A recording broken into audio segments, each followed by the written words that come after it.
to see you there.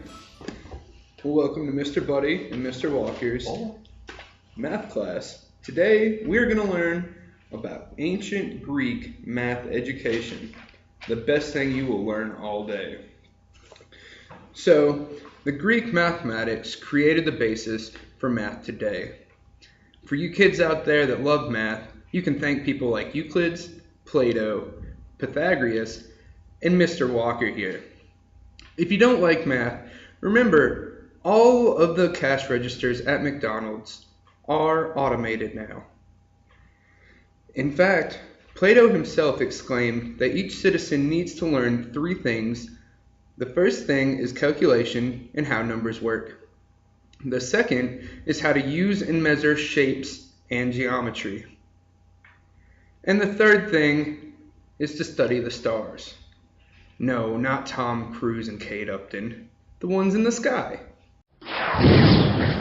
Plato suggested that these three things help civilizations grow. The math that the Greeks used was developed from the Egyptian, Arabian, and South Asian ideas about math.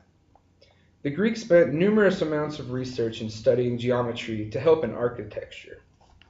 Mr. Walker, Is it all to me? it's on to you. Yeah. Okay.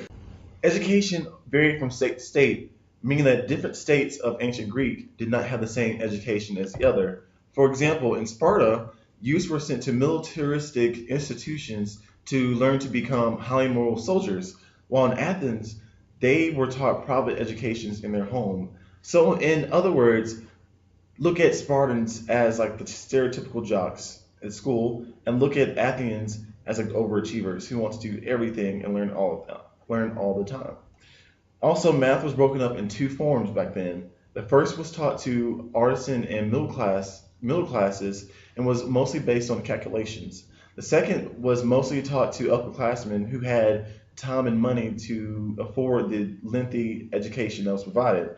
It also was based on science of numbers. Now, let's talk about the popular schools that were in ancient Greece. The first one was Pythagoras, which was also the guy who invented that confusing triangle that you had to find x, had side b and a. So that is the Pythagorean theorem. This school mostly focused on the science of numbers, and many advances in geometry specifically were made here. And also about science of numbers, it mostly concerns about perfect, abundant, and perfect squares and their properties. And this was considered to believe that this can be used to mathematically express everything in the universe. Also, another school that was really popular was Plato, and this was set up for future politicians and statesmen for Athens. Plato believed that the basics of math could lead into philosophy and philosophical thought. Also, he thought that math should be taught to students in their first 10 years, so after that 10 years, they'll be able to understand relations that cannot be determined physically.